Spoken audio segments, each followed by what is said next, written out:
Hello everyone, good morning all of you. Welcome to maths वाला by Ranjit Verma. आज हम basically बात करने वाले हैं एक्सरसाइज 12.3 के बारे में। ठीक है, बहुत ही अच्छे से ध्यान से देखिएगा, सीखिएगा और समझिएगा। आज आपकी छोटी दीपावली है तो आप बहुत ही अच्छी तरीके से आराम से पटाखे फोड़िए। ठीक है मेरे भैया लोग, आप सभी लोगों को बहुत बहुत शुभकामनाएं छोटी दीपावली की। तो आप लोग से निवेदन यही है कि आप कायदे से सीखें, अच्छे से समझें, बिना बिल्कुल परेशान हुए। बस रेगुलर बेस पे रूटीन बनाइए कि 20 से 25 मिनट आधे घंटे मैथ पढ़ना ही पढ़ना है। यदि आप ये रूटीन बना लेते हैं, रेगुलरिटी बना लेते हैं अपने माइंड में और अपने कार्यों में, अपनी लाइफ में, तो आपको मैथ में कभी हेडेक लेने की जरूरत नहीं है। आपको लगभग 90 प्लस मार्क्स आपको मिलेगा 100 आउट ऑफ 100 में। आई बस समझ में। तो अब आपको यही सोचना है कि सर की बात माननी है या फिर नहीं माननी। बस इतनी सी बात बोलूँगा कि day by day regular base पे आप पढ़ाई करें, अच्छे से सीखें, समझें और त्यौहार फेस्टिवल को भी अच्छे से आप मनाइए। दीपावली धूमधाम से मनाइए, मिठाई खूब खाइए। ठीक है, लेकिन पर डे 20 से 25 मिनट आप पढ़ते रहिए, जिससे आपको काफ़ी आनंद आए। ठीक है मेरे भाई लोग, चलिए सर आगे बात करते हैं, ध्यान से सीखिएगा। क्वेश्चन नंबर 4 के बारे में बात करेंगे। सर जी ध्यान से समझिए, आपसे लिखा है कि find the area of shaded region. देखिए भैया, दोनों ही शेडेड रीजन पिक्चर दिया गया in figure something where a circular arc of radius कितना दे रखा। देखो ये सर्कुलर आर्क जो उसका रेडियस दे रखा 6 सेंटीमीटर दिया गया। Has been drawn with vertex आपका दे रखा सर जी ओ, कितना दे रखा भैया वर्टेक्स ओ आपका। आगे लिखा ऑफ एन इक्विलेटरल ट्रायंगल जो है ओ ए बी इक्विलेटरल ट्रायंगल है। और ये भैया देखो सबसे अच्छी बात ये दे दिया कि इक्विलेटरल ट्रायंगल है और आपको यहीं से कॉन्सेप्ट बनाना शुरू कर देना चाहिए। यदि ये सर इक्विलेटरल ट्रायंगल है तो उस पर्टिकुलर केस में इसके सारे साइड क्या होते हैं सर, सेम होते हैं। और सारे साइड सेम होने के बावजूद सारे एंगल भी क्या होते हैं उसके साथ साथ आपके 60 डिग्री होते हैं। कितने होते हैं? 60 डिग्री होते हैं। तो इस तरीके से हमें ये पता चल गया यहाँ पे जो एंगल फॉर्म हो रहा है सेंटर पे वो 60 डिग्री का फॉर्म हो रहा है। आगे बोला गया से triangle O A B of side जो है 2 centimetre as centre of an equilateral triangle. इन्होंने कहा कि भैया equilateral triangle O A B of side क्या है 2 सेंटीमीटर एज सेंटर है। ठीक, कोई दिक्कत की बात नहीं है सर। जरा समझने की बात करते हैं, ध्यान से बस आप लोग समझिएगा। क्वेश्चन बिल्कुल सिंपल है सर, ध्यान दीजिए। अब आप यहाँ पे बेसिकली यदि आप बात करें इस क्वेश्चन के अंदर जो है ये 12 सेंटीमीटर है एज सेंटर। ठीक है, ध्यान दीजिएगा। तो इस तरीके से अब चलिए सर सोल्यूशन निकालते हैं। तो आप सोल्यूशन बताइए कि सर शेडेड रीजन का एरिया कैसे निकालेंगे। तो आप लिखेंगे कि basically it means triangle A O B, ध्यान दीजिएगा sir, triangle O A B is an equilateral triangle. क्या लिखेंगे sir ji? Triangle O A B is an equilateral triangle. अब आप यहाँ पे लिखेंगे दैट मीन्स, क्या लिखेंगे सर जी? दैट मीन्स आप लिखेंगे कि बेसिकली जो है दैट मीन्स आपका ईच एंगल क्या हो जाएगा सर जी? मतलब एंगल ऑफ, ऐसे लिख सकते हैं angle of equilateral triangle, angle of equilateral triangle क्या हो जाएगा सर जी? 60 डिग्री हो गया। एंगल ऑफ ईच एंगल क्या हो गया sir ji? Each angle of equilateral triangle कितना होता है? 60 डिग्री होता है। तो दैट मींस आप लिख सकते हैं देन एंगल जो है ए ओ बी बराबर कितना लिखेंगे यहाँ पे? 60 डिग्री लिखेंगे। आगे बस समझ में आने, ये इसलिए लिख दिया हूँ सर जी जिससे कि आपको ये समझ में आ जाए, क्योंकि यहाँ पे देखिए सर बात है 60 डिग्री है। अब हमें ये कैसा आर्क, एक आपका माइनर आर्क कहलाएगा ये वाला पोर्शन, लेकिन वो ट्रायंगल के अंदर आ जा रहा है सर जी। तो इसलिए आप इसको रीजन को ड्रॉप करना पड़ेगा, आपको ये वाले रीजन का एरिया ऐड करना है। तो इस वाले रीजन का ये फर्स्ट पिक्चर मान लीजिए और ये आप सेकंड पिक्चर मान लीजिए। तो आपको first picture plus second picture का ऐड करना। तो ये मेजर सेक्टर हो गया सर। तो टोटल एंगल कितना होता है एक पर्टिकुलर पॉइंट के बोर्ड घूमते हैं? तो 360 डिग्री होता है। अभी 360 डिग्री होता है तो उसमें से क्या करेंगे? 60 डिग्री को निकाल देंगे तो कितना बन जाएगा मेरे भाई आपका? 360 में से भैया 60 निकाल दे कितना? 300 डिग्री। तो ये मेजर सेक्टर का जो एंगल का फॉर्मेशन हो गया वो कितना आ जाएगा? 300 डिग्री आ जाएगा। तो आप इस पे बेसिकली एरिया निकालेंगे। और बेसिकली रेडियस आपको दिया गया है 6 सेंटीमीटर आपको गिवन है, और साइड आपको इक्विलेटरल का गिवन है 12 सेंटीमीटर गिवन है। कितना गिवन है सर? 12 सेंटीमीटर। चलिए ध्यान दीजिएगा। तो आप लिखेंगे एरिया ऑफ शेडेड रीजन। क्या लिखेंगे मेरे भैया लोग? एरिया ऑफ शेडेड रीजन आप लिखेंगे। तो एरिया ऑफ शेडेड रीजन क्या हो जाएगा? एरिया ऑफ, यहाँ पे भैया देखो जरा नाम दे रहे हैं सी डी और इसका नाम दे दिए पी। तो एरिया ऑफ, ध्यान दीजिएगा, area of shaded reason, area of shaded reason जो आपके पास है, तो एरिया ऑफ शेडेड रीजन कौन सा हो जाएगा सर जी? ओ ए, ध्यान दीजिएगा, O C P D plus area of area of equilateral triangle. क्या लिखेंगे? Area of equilateral, area of sector लिख लीजिए, ज्यादा अच्छा रहेगा। Area of sector O C P D plus area of equilateral triangle कौन सा हो जाएगा सर जी मेरे भैया ओ ए बी हो जाएगा। बोलो क्लियर। और आपने एरिया ऑफ इक्विलेटरल ट्रायंगल का पढ़ा होगा √3/4 a स्क्वायर पढ़ा होगा।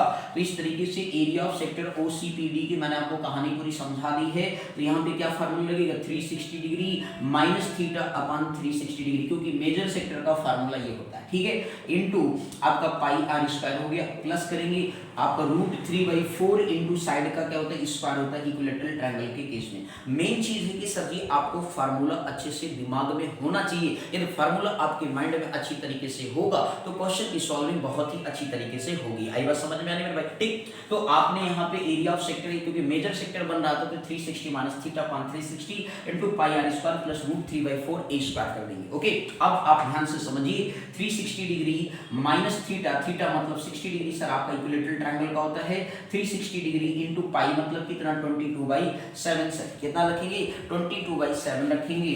आर का देखिए रेडियस, रेडियस कितना दे रखा सर 6 सेंटीमीटर का स्क्वायर दे रखा, लिख दीजिए, प्लस √3 ऐसे रहने दीजिए, ए आपको दे रखा साइड का स्क्वायर 12 का स्क्वायर कर दीजिए। बोलो आगे से समझ में आनी कोई दिक्कत, ये सेंटीमीटर का स्क्वायर हो, क्लियर है। अब मेरे भाई आगे से सॉल्व करिए। 360 में से आपका गया इस तरीके से, यहाँ कैलकुलेशन देखिए 360 में से 60 गया तो 300 डिग्री आ गया अपन आपका 360 डिग्री 22/7 हो गया, 6 6 कितना होता है 36 होता है मेरे भैया लोग, लिख दीजिए, प्लस आपका √3/4 हो गया, 12 × 12 कर दीजिए। बोलो आगे मेरे भैया लोग सेंटीमीटर का क्या हो गया स्क्वायर हो गया। आप जानते हैं 4 3 कितना होता है 12 होता है सर जी, तो 3 12 36 हो जाएगा। यहाँ देखिए जरा 3 मतलब 0 से 0 क्या हो गया कैंसिल हो गया सर, और 36 से एक 36 क्या हो गया कैंसिल हो गया। तो आप यहाँ पे देखिए सर जी क्या बन गया 3 × 22/7, तो 322 कितना होता है 66 बाई कितना आ गया सर 7 आ गया, प्लस आपका √3 12 3 36 होता है सर, तो 36 √3 आ गया। बोलो क्लियर है मेरे भैया लोग, सेंटीमीटर का क्या बन गया स्क्वायर बन गया, कोई दिक्कत इसमें। अब ये सर देखिए यहाँ पे √3 की वैल्यू आपको नहीं दिया है, तो आप यहाँ पे भी आंसर को क्या कर सकते हैं ड्रॉप कर सकते हैं, कोई परेशान होने की जरूरत आपको नहीं है। बोलो बात समझ में आ गई कि नहीं। आप सोचे कि सर जी क्या होगा, अरे कुछ नहीं होगा मेरे भाई, बिल्कुल इतना ही सिंपल सा ये आंसर पे यहाँ क्या करेंगे रोक देंगे। देख सकते हैं कैलकुलेशन, तो 1 0 से 1 0 क्या हो गया, 1 मिनट सर ध्यान दीजिएगा सर, थोड़ा सा मिस्टेक हुआ है यहाँ पे आपका, 1 0 से 1 0 कैंसिल हुआ है तो 30 बचा है यहाँ पे, कितना बचा है 30, तो इसलिए 660 आएगा सर जी, 12 3 36 1 0 रह गया, तो 660/7 प्लस 36 √3 सेंटीमीटर का क्या आ गया इस पर। तो जल्दबाजी देखो सर, छोटा सा 0 ड्रॉप हो गया, मामला क्या हो गया गड़बड़ हो गया, ठीक है ना। तो ये आपका एग्जैक्ट क्या हो गया सर आंसर हो गया आपके इस पर्टिकुलर सेल डिवीजन का। बोलो आया सर समझ में आने कोई दिक्कत। तो फार्मूला देखो सर कितने 3 स्टेप में खत्म हो गए, बस आपको फार्मूला बना, कितने नंबर का आता सर 4 मार्क्स में आता था सर, कितने में आता है 4 मार्क्स। बोलो आगे समझ में आने कोई दिक्कत इसमें, ठीक। तो चलिए सर नेक्स्ट क्वेश्चन करते हैं, बड़ा मजेदार क्वेश्चन है, क्वेश्चन नंबर 5, ध्यान से देखिएगा, बिल्कुल परेशान नहीं होना है, बस केवल तरीका सीखते जाना है, समझते जाना है, कहीं भी हेडेक नहीं लेना सर, ठीक है ना। बस आप ध्यान से देखते रहिए, समझते रहिए, बिना शोर शराबा कि हो भैया लोग, ठीक है ना। आप कहोगे सर आपके वीडियो में शोर शराबा होता रहता है, क्या करें सर, ये भी थोड़ा सी हमारे पास उतने एक तरीके से इंस्ट्रूमेंट नहीं है जिससे कि बस, लेकिन हाँ कोशिश कर रहे हैं, धीरे धीरे आप लोग की मेहरबानी होगी तो सब कुछ होगा, बस आप लोग भी मेहरबानी करते रहिए और क्वेश्चन अच्छे से सीखते रहिए, समझते रहिए। क्वेश्चन नंबर 5 के बारे में बात करेंगे, ध्यान से देखिएगा। नेक्स्ट है सर जी, आपसे लिखा है कि from each corner of square of side जो है 4 सेंटीमीटर, एक quadrant of circle of radius जो है 1 centimetre is cut and also a circle of diameter 2 centimetre cut as shown in figure. तो सर पिक्चर दे रखा है, तो पहले काम करते हैं पिक्चर बना लेते हैं जिससे कि आसानी हो हमें समझने। हर तरफ से 1 सेंटीमीटर का ये मान ली कागज है, पेपर है, उसको कट कर दिया 1 सेंटीमीटर के रेडियस से क्वाड्रेंट फॉर्म में। इस तरीके से आपने क्या किया, एक आपका मींस क्वाड्रेंट फॉर्म में हर तरफ से क्या किया कट किया, बीच में बेसिकली भी कट कर दिया सर एक सर्कल 2 सेंटीमीटर के डायमीटर का। बोलो आगे सर, ये पिक्चर है सर, ये आपका सेंटर रीजन है, इसका एरिया आपको बताना है सर, ये आपका सेंटर रीजन है, आपको इसका एरिया क्या है सर बताना है, ये बात आप ध्यान रखिए। बोलो क्लियर होगी। ये कुछ इस प्रकार का डायग्राम आपको गिवन है, आप लिख लेंगे sir A B C and D। अब इसके बाद जो है सर जी आपसे ये कहा गया है कि from each corner of A square of side जो है 4 सेंटीमीटर, कितना भैया साइड दे रखा है 4 सेंटीमीटर दे रखा है, ध्यान से समझते रहना भाई, 4 सेंटीमीटर का डायमेंशन दिया गया है और स्क्वायर है, क्या है सर जी ABCD से स्क्वायर है, और स्क्वायर होता है तो एरिया क्या होता है साइड इनटू साइड होता है। आगे आपसे ये कहा गया कि जो रेडियस की कटिंग हुई है भैया 1 सेंटीमीटर का कट किया गया, कितने का किया गया 1 सेंटीमीटर की रेडियस की क्या की गई सर कटिंग किया गया, और बीच में भी बेसिकली पेपर के बीच में जो है उसमें भी कहा गया है कि also a circle of diameter 2 centimetre, 2 centimetre के डायमीटर, दैट मींस रेडियस यहाँ पे भी कितना हो जाएगा सर, हाफ हो जाएगा ना भाई, बिल्कुल। डायमीटर दिया गया 2 सेंटीमीटर, तो रेडियस डायमीटर क्या होता है, रेडियस क्या होता है, डायमीटर का हाफ होता है। तो इस तरीके से find area of the remaining portion of the square, तो इस तरीके से जो ये रिमेनिंग पार्ट बना हुआ, दैट मींस जो शेडेड रीजन है उसका हमें क्या निकालना है, एरिया। एक बात बताइए सर जी, कितनी क्वाड्रेंट है, 1 2 3 4, 4 क्वाड्रेंट है, तो 4 टाइम्स क्या हो जाएगा, एरिया ऑफ क्वाड्रेंट। और क्वाड्रेंट मतलब एंगल कितना होता है सर, 90 डिग्री होता है, बोलो क्लियर हो गया, कितना होता है, ईच एंगल स्क्वायर का कैसा होता है, 90 डिग्री होता है मेरे भाई लोग, क्लियर। और उसमें से इस एरिया ऑफ सर्कल को भी क्या कर देंगे, माइनस कर देंगे, तो उस पर्टिकुलर केस में हमें क्या जाएगा, शेडेड रीजन का एरिया आएगा। ध्यान दीजिएगा, क्या लिखेंगे sir, area of shaded region, क्या लिखेंगे, area of shaded region is equal to, आप लिखेंगे एरिया ऑफ स्क्वायर। ध्यान दीजिएगा सर, बहुत ही सिंपल सा question, area of square minus करेंगे, ब्रैकेट में लिखेंगे 4 इंटू एरिया, 4 क्यों किया, 1 2 3 4 इसलिए भैया, ठीक है, 4 time multiply, area of quadrant, area of quadrant plus क्या लिखेंगे, area of circle, plus area of circle, ये इनर वाला सर्कल जो है भैया, ठीक है ना, इनर वाला सर्कल, क्लियर। तो इसको आपको क्या कर देंगे, इन दोनों को आपस में जो बेसिकली है कट कर दिए, उसको आप जोड़ करके माइनस कर दीजिए, किसमें से, एरिया ऑफ स्क्वायर में से, तो उस पर्टिकुलर केस में आपको क्या मिल जाएगा, शेडेड रीजन मिल जाएगा। क्या मिल जाएगा, शेडेड रीजन का एरिया मिल जाएगा। बोलो क्लियर हो गया। तो चलिए सर ध्यान दीजिएगा, एरिया ऑफ स्क्वायर ध्यान से समझिएगा, एरिया ऑफ स्क्वायर क्या होता है भैया लोग, साइड इनटू साइड होता है। मैंने कहा फार्मूला बनाना सीख लीजिए, 4 इंटू एरिया ऑफ क्वाड्रेंट का मतलब होता है, क्वाड माने होता है 1/4, एक सर्कल का जो है 1/4 नहीं है आपको, यमन के तो ये अब सेक्टर मान लीजिए माइनर सेक्टर है, तो आप यहाँ फार्मूला ये भी लगा सकते हैं, थीटा पान 360 इंटू पाई आर स्क्वायर, और प्लस सर्कल का एरिया आपको दे रखा है पाई आर स्क्वायर, आप कर देंगे, बोलो बस समझ में आ गया। अब आपको यहाँ पे साइड दे रखा है सर 4 सेंटीमीटर, तो उस केस में आप 4 सेंटीमीटर इंटू क्या कर लेंगे मेरे भैया लोग, 4 सेंटीमीटर माइनस जो है 4 इंटू थीटा, थीटा मतलब कितना 90 degree upon 360 degree, pi r square, pi मतलब कितना होता है भैया 22/7 होता है या नहीं भाई, बोलो clear, into r square, r मतलब कितना है सर 1 स्क्वायर है, पाई मतलब 22/7 इंटू 1 का स्क्वायर हो गया, बोलो क्लियर। ये कहोगे सर 1, आपको पिक्चर में हमने दिखाया कि सर्कल का डायमीटर 2 सेंटीमीटर, तो रेडियस कितना होगा, हाफ होगा, क्लियर है। अब इस तरीके से जो है मेरे भैया लोग ध्यान से समझिएगा, बोलो क्लियर हो गया। वैल्यूज हमने क्या किया सर, पुट कर दी। अब यहाँ पे आप ध्यान से देखिए, 4 जो कितना होता है 16 सेंटीमीटर का क्या आ गया सर, स्क्वायर आ गया। अब 90 का टेबल 4 बार पड़ा तो 360 हो गया, 4 से 1 जा 4, 4 1 जा 4 कैंसिल हो गया, तो 22 बाई क्या आ गया सर 7 आ गया, प्लस यहाँ पे भी देखिए 1 से स्क्वायर करेंगे तो 22 बाई क्या आ गया 7 सेंटीमीटर का स्क्वायर आ गया। तो इस तरीके से 16 सेंटीमीटर स्क्वायर हो गया, माइनस 20 के डिनोमिनेटर सर सेम है तो ऐड कर लीजिए, 22 प्लस कितना हो गया 22 सेंटीमीटर का स्क्वायर, दैट मींस क्या आ गया sir 16 centimetre square minus 22 plus 22 करेंगे तो कितना आ जाएगा सर 44/7 सेंटीमीटर का स्क्वायर। अब आप एलसीएम टेक करेंगे, एलसीएम ले लीजिए, कोई दिक्कत की बात नहीं सर, 7 का टेबल 16 7 कितना होता है 100, कितना आ गया सर 12 आ गया, सेंटीमीटर का स्क्वायर माइनस कर दिया सर 44, कितना कर दिया सर जी -44 सेंटीमीटर स्क्वायर अपॉन कितना 7 हो गया, बोलो क्लियर है। अब इस तरीके से 12 में से 4 गया तो कितना आ गया सर 8 आ गया, अब बचा कितना सर 10, 10 में से 4 गया कितना आ जाएगा सर 6 आ जाएगा, तो 68/7 क्या आ गया सर सेंटीमीटर का स्क्वायर आ गया, 68 बाई क्या गया 7 सेंटीमीटर का स्क्वायर। बोलो आया सर समझ में आने। तो देख रहे हो सर बिल्कुल शेडेड रीजन का जो कॉन्सेप्ट है वो काफी बेहतरीन है और बिल्कुल सिंपल तरीका है, बस आपको ध्यान से क्या है बिल्कुल देखना है, सीखना है और समझना है, बिना परेशान हुए क्वेश्चन को सीखना है, ठीक है ना मेरे भाई। बोलो क्लियर हो गया, एनी डाउट ध्यान से देख लीजिए, कहीं पे भी डाउट हो तो कमेंट सेक्शन में आप जरूर लिखेंगे। अब इसके बाद बात करने वाले हैं सर क्वेश्चन नंबर 6 के बारे में, जो कि हमारे लिए बेहद ही क्या है सर इंपॉर्टेंट है। ओके तो चलिए सर ध्यान से देखिएगा और समझिएगा, ठीक है। चलो सर आ जाओ। तो देखिए बड़े ही मजेदार क्वेश्चन है, बिल्कुल ही मजा आ रहा है क्वेश्चन निकालने में भी, सीखने में भी, क्योंकि कहीं ऐसा नहीं लगेगा आपको कि बहुत कठिन है। ओके बस आप बारी बारी से देख लीजिए। अब की बार वाला क्वेश्चन तो और भी इंपॉर्टेंट है सर, तो ध्यान से देखिएगा। क्वेश्चन नंबर 6 के बारे में बिल्कुल ही मजेदार क्वेश्चन है सर। आपसे लिखा है कि एक सर्कुलर टेबल है भाई, cover of radius 32 centimetre, A design is form living an equilateral triangle. मतलब उस तरीके से एक सर्कल है, एक सर्कुलर फॉर्म में टेबल है, और उस टेबल पहले पिक्चर बना लेते हैं तो ज्यादा मजा आएगा समझने में।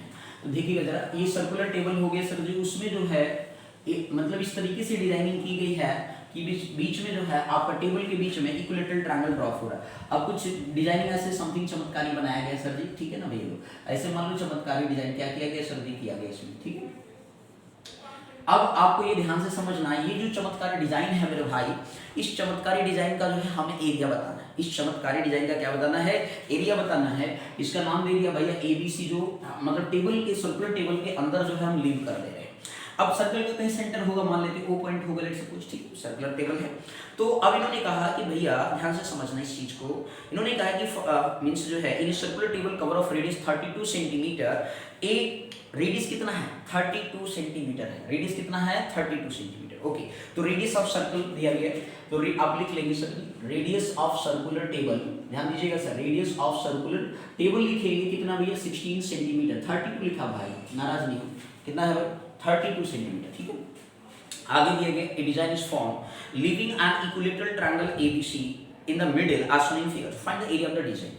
तो आपको बेसिकली बीच में क्या करता है, एक सर्कुलर टेबल है, उसमें इस तरीके का डिजाइन किया गया है कि बीच में जो है मिडिल में बिल्कुल सर्कुलर टेबल के क्या कर रहा है सर जी, आपका इक्विलेटरल ट्रायंगल को लीव कर रहा है। ओके, और उसका रेडियस कितना है सर 32 सेंटीमीटर, क्या दिया गया सर जी, रेडियस गिवन। ओके, अब हमें बेसिकली देखो अब बातें कैसे निकलेगा सर, तो आप खुद सोचिए सर जी, यदि एरिया ऑफ सर्कल में से यदि हम इस पर्टिकुलर एरिया को क्या कर दे, माइनस कर दे, एरिया ऑफ ट्रायंगल ABC को माइनस कर दे, तो हमें क्या मिल जाएगा, हमें मिल जाएगा एरिया ऑफ शेडेड रीजन या एरिया ऑफ डिजाइन मिल जाएगा। तो बातें सर कैसे करेंगे, मैंने कहा चलो एरिया निकाल दे, बातें कैसे निकलेगा सर, कुछ कॉन्सेप्ट लगाना पड़ेगा, क्योंकि कुछ इसमें हमें पता क्या है, रेडियस पता है। चलो सर आ जाओ, तो रेडियस पता है तो ध्यान से समझिएगा, आपने पढ़ा होगा क्लास 9th में थ्योरम की सर्कल से बेसिकली जो सर्कल के सेंटर से जब कॉर्ड पे बेसिकली डिस्टेंस ड्रॉ करते हैं, परपेंडिकुलर लेंथ ड्रॉ करते हैं, तो इक्वली बाइसेक्ट करता है, क्या करता है सर जी, इक्वली बाइसेक्ट करता है। इस तरीके से ये आपका क्या हो गया सर जी, रेडियस हो गई, ये क्या हो गया सर जी, रेडियस जो आपको गिवन है 32 सेंटीमीटर, इसको मान लेते हैं सर D पॉइंट, क्लियर हो गई। और वो परपेंडिकुलर सर्कल के सेंटर से बेसिकली कॉर्ड पे जो लाइन ड्रॉ करते हैं वो हमेशा कैसा होता है सर, परपेंडिकुलर होता है, और वो इक्वली बाइसेक्ट करता है उस कॉर्ड को। आगे बस समझ में, इसका मतलब ये हो गया कि बेसिकली जो है फ्रॉम फिगर से बात करते हैं, तो इस पर्टिकुलर केस में इन ट्रायंगल बेसिकली जो फॉर्म हुआ है इन ट्रायंगल OBC में आपका जो है सर OD जो है परपेंडिकुलर किस पर है सर जी, BC पर है, बोलो क्लियर है या नहीं। तो अब इस तरीके से सर बात करते हैं, ध्यान दीजिएगा। अब एक और बात करने वाले हैं, ध्यान से समझने की बात है सर, ये कैसा ट्रायंगल है सर, इक्विलेटरल ट्रायंगल, कैसा है, इक्विलेटरल ट्रायंगल है, तो इस चीज को आपको समझना होगा। ओके, तो मेरे भैया लोग आप जरा समझिए इस चीज को कि बेसिकली ये क्वेश्चन कैसे करेंगे, तो आपको समझने की बारी है। आपने एक और कौन से पढ़ा है, तो इक्विलेटरल ट्रायंगल है, तो उस पर्टिकुलर केस में ये एंगल कितना होगा सर, 60 डिग्री होगा, कितना एंगल होगा सर, 60 डिग्री, कितना 60 डिग्री होगा। और ये भी एंगल कितना होगा सर, 60 डिग्री होगा, ये भी एंगल कितना होगा इक्विलेटरल का, 60 डिग्री। अब ये सर्कल के इस कॉर्नर पे जो OC लाइन है वो इस एंगल इक्विलेटरल ट्रायंगल सभी एंगल सेम है, तो क्या होगा सर 30 डिग्री होगा, कितना होगा भैया, ये 60, तो ये 30 इधर हो गया और 30 इधर हो गया, बोलो आगे से ज्योमेट्री जरा समझिएगा। अब ये आपका ये बेसिकली 90 के ठीक सामने की लाइन, ये परपेंडिकुलर ये OD हो गया, ये आपका बेस हो गया, और ये क्या हो गया हाइपोटेनस, ये परपेंडिकुलर ये बेस, और ये क्या हो गया हाइपोटेनस हो गया। बोलो आया सर समझ में आ रही, कोई दिक्कत, ज्योमेट्री समझ में आ रही है, क्योंकि इक्विलेटरल ट्रायंगल है तो ABC आपका जो है आर इक्विलेटरल मींस लिखेंगे नाउ, तो इस तरीके से आप साइड में समझ सकते हैं ABC लिख नहीं रहा हूं सर, ABC क्या है सर, इक्विलेटरल ट्रायंगल है, तो इसलिए एंगल सारे क्या होंगे 60, ईच एंगल कैसा होता है 60 डिग्री होता है। तो जो OB लाइन है वो एंगल ABC को क्या कर रहा है सर, बाइसेक्ट कर रहा है। तो आप नॉलेज के लिए आप साइड में लिख सकते हैं कि ईच एंगल क्या होगा sir ji, ABC is an equilateral triangle, is an क्या लिखेंगे सर जी, इक्विलेटरल ट्रायंगल, ध्यान दीजिएगा सर, इक्विलेटरल ट्रायंगल, फिर आगे लिखेंगे sir then each angle are 60 degree, each angle are कितना हो गया 60 डिग्री। नाउ आगे लिखेंगे एंगल ABOB जो D होगा या OBC जो होगा वो कितना होगा, हाफ एंगल हो जाएगा सर 30 डिग्री बनेगा। आगे बस क्लियर है मेरे भैया लोग, अब जरा ध्यान से समझने की बात, ठीक है ना, ये तो आपके समझने के लिए बात लेंगे क्लियर। अब हम बात करने वाले हैं सर इन ट्रायंगल जो है OBD में या ODB में आप बात करेंगे, तो ODB में जब आप बात करेंगे तो उस पर्टिकुलर केस में जरा देखिए सर जी, आपको ये लेंथ यदि मिल जाए तो बात बन जाएगी कि नहीं, जरा ध्यान से समझना सर, यदि हमें ये पर्टिकुलर लेंथ मिल जाए तो बात बन जाएगी कि नहीं, क्योंकि ABC ट्रायंगल की बात हो रही है, तो जरा ध्यान से समझने की है, अभी भी मैं बार बार कह रहा हूँ सर, केवल समझना है। देखिए आपके पास रेडियस कितना दिया गया, 32 सेंटीमीटर दिया गया है, आपके पास ये बेस आ जाए तो बात बन जाएगी ना, बोलो क्लियर है कि नहीं। तो हमें एरिया ऑफ क्या निकालना है सर, इक्विलेटरल ट्रायंगल, ठीक है ना। तो आप यहाँ पे यूज करिए सर इन ट्रायंगल ओडीबी में यदि आप cos थीटा का यूज करें तो cos थीटा बेस अपन क्या होता है सर, हाइपोटेनस होता है। क्या होता है सर जी, बेस अपन क्या होता है सर, हाइपोटेनस होता है। क्लियर है या नहीं। तो बेस आपके पास बीडी हो गया और हाइपोटेनस क्या हो गया सर जी, 32 आपको दे रखा है। तो cos थीटा मतलब कितना हो गया, cos 30 डिग्री हो गया सर जी। अब cos 30 डिग्री देखिए पिक्चर में दिख रहा है सर आपको, क्लियर है कि नहीं, क्योंकि एंगल बाइसेक्टर होता है, ठीक। 30 डिग्री हो गया। बेस आपके पास कितना सर जी, बीडी है। और इस तरीके से हाइपोटेनस की बात करें सर, ध्यान दीजिएगा, cos 30 हो गया बीडी, cos 30, ध्यान से समझने की बात है, मैं बार बार कह रहा हूँ सर, ये 60 है, ये भी आपका 60 है। और इस तरीके से जो है आपका बेसिकली यहाँ पे जो एंगल का फॉर्मेशन देखिए कितना आ रहा है सर, 30 डिग्री आ रहा है। कितना आ रहा है, 30 डिग्री आ रहा है। ओके, अब मेरे भैया लोग जरा ध्यान से समझिएगा कि बेसिकली जो है आपका बीडी अपान कितना हो गया, बीडी अपान कितना हो जाएगा सर जी, ध्यान पिक्चर में, बीडी अपान कितना हो गया, ओडी, बीडी अपान कितना हो गया, ओडी हो गया। बोलो क्लियर है, BD sorry base upon hypotenuse भाई, बीडी अपान क्या आ गया, ओबी आ गया। तो cos 30 की वैल्यू कितनी होती है सर, पिक्चर में जरा बताइए, √3 बाई कितना हो गया, 2 हो गया। अब यहाँ से जरा समझिएगा, बीडी अपान जो है सर ओबी, बीडी कितना है सर, 32 है, कितना है 32 अपान ओबी, ओबी कितना सर जी निकालना है, ओबी देखिए ओबी नहीं निकालना सर, बीडी निकालना। बीडी देखो पिक्चर में ध्यान से यार, मेरे भाई बीडी बेस है तो ये नहीं पता ही निकालना है। ओबी कितना है सर जी आपका 32 सेंटीमीटर है। ओके, क्रॉस मल्टीप्लाई कर लीजिए, तो 32 √3 अपान कितना आ गया, 2, ये आपके पास क्या है सर, बीडी आ गया। बोलो आया सर समझ में। अब इस तरीके से आपका ये कैंसिल हो गया, तो 16, तो बीडी कितना बन गया, 16 √3 सेंटीमीटर आ गया। बोलो क्लियर है या नहीं। अब इस तरीके से सर जी जब आप आगे सॉल्व करेंगे, बीडी जो आगे 16 √3 सेंटीमीटर आ गया, तो उस पर्टिकुलर केस में अब आप आगे अगर सॉल्व करें तो बीडी बराबर कितना हो जाएगा, बीडी बराबर जो है यदि आप ध्यान से देखें तो इस तरीके से कहने का मतलब है 16 क्या आ गया, 3 सेंटीमीटर आ गया। तो उस पर्टिकुलर केस में जरा ध्यान से समझने की बात है, मैं बार बार आप लोगों से कह रहा हूँ, समझते जाइए, क्वेश्चन करते जाइए, आंसर का मजा लेते जाइए। तो आपका बीडी परपेंडिकुलर बाइसेक्ट कर रहा था, तो इस तरीके से जो है आप यहाँ पे क्या कर सकते हैं, अब आप यहाँ पे जो है 2BD मतलब आपको क्या निकालना है, BC, तो BC बराबर क्या होगा, 2BD होगा। मैंने आपको बताया इक्वली बाइसेक्ट करता है बाय थ्योरम, तो इस तरीके से बाय थ्योरम आप लिख सकते हैं, बाय थ्योरम आप लिख सकते हैं BD बराबर क्या हो गया सर, DC हो गया। इस तरीके से आपका यहाँ पे जो है BC बराबर क्या होगा, 2BD, तो BC बराबर कितना आ गया, 2 × BD मतलब कितना, 16 √3 सेंटीमीटर, दैट मीन्स 32 क्या आ गया, √3 सेंटीमीटर आ गया। बोलो क्लियर है मेरे भैया लोग। तो BC आपके पास निकल के आ गया, कितना आ गया सर जी, 230 √3 सेंटीमीटर आ गया। ये पूरा आपका क्या निकल के आ गया सर जी, मीन्स आपका साइड आ गया इक्विलेटरल ट्रायंगल। बोलो क्लियर है या नहीं, कोई दिक्कत तो नहीं है मेरे भाई, एक ही वैल्यू आ गई। अब आपके पास ये आ गया तो कोई दिक्कत नहीं, क्या करेंगे, सर्कल के एरिया में से इक्विलेटरल ट्रायंगल के एरिया को क्या कर देंगे, माइनस कर देंगे। तो अब आप यहाँ लिखेंगे एरिया ऑफ डिजाइन, क्या लिखेंगे मेरे भैया लोग, एरिया ऑफ डिजाइन आप लिखेंगे, तो एरिया ऑफ जब डिजाइन आप लिखेंगे तो आप लिखेंगे एरिया ऑफ सर्कल, क्या लिखेंगे मेरे भैया लोग, area of circle minus area of equilateral triangle, क्या लिखेंगे, area of equilateral triangle ABC, ठीक। एरिया ऑफ सर्कल मतलब क्या हो गया सर, πr² हो गया, माइनस जो है एरिया ऑफ इक्विलेटरल ट्रायंगल करेंगे तो √3/4 इंटू आपका 32 √3 का क्या हो गया सर, होल स्क्वायर हो गया। बोलो आया सर समझ में, नहीं कोई दिक्कत इसमें, सेंटीमीटर का क्या हो गया, स्क्वायर हो गया, ठीक।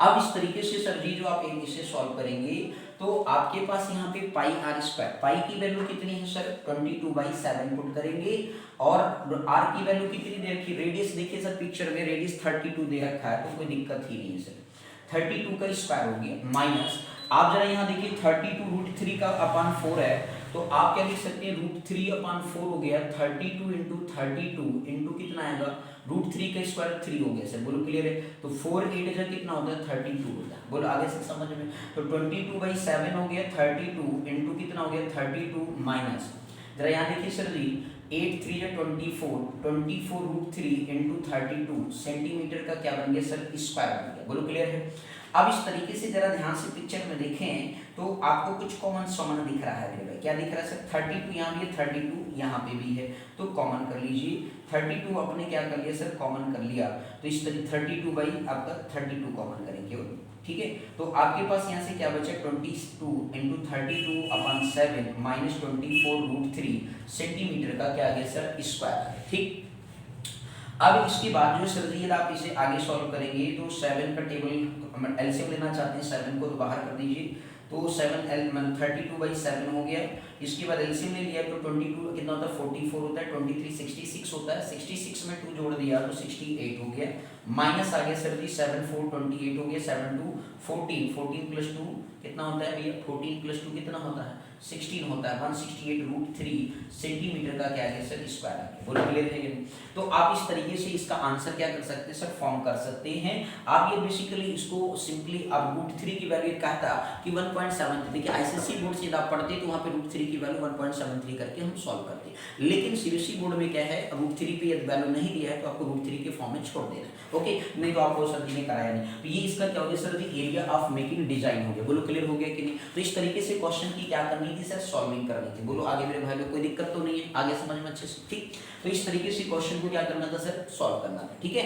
तो ये था बहुत ही बेहद अच्छा क्वेश्चन, इंपॉर्टेंट क्वेश्चन था, इसमें घबराएंगे नहीं बिल्कुल, जैसे बीच में थोड़ा सा ध्यान भटक रहा था, ठीक है। तो कायदे से भी हम मतलब क्वेश्चंस को कर लेंगे, सीख लेंगे, समझ लेंगे। कहीं भी देख लीजिए डाउट हो तो कमेंट सेक्शन में जरूर लिखेंगे, ओके। तो thank you so much for watching this my video. Next video में मिलते हैं सर जी आगे के क्वेश्चन के साथ, ठीक है। बहुत ही अच्छा बेहद इंपॉर्टेंट क्वेश्चन है, क्वेश्चन जो भी आगे 7 8 9 10 टोटल 16 क्वेश्चन है कवर करेंगे, ठीक है ना। तो thank you so much for watching this my video, thank you.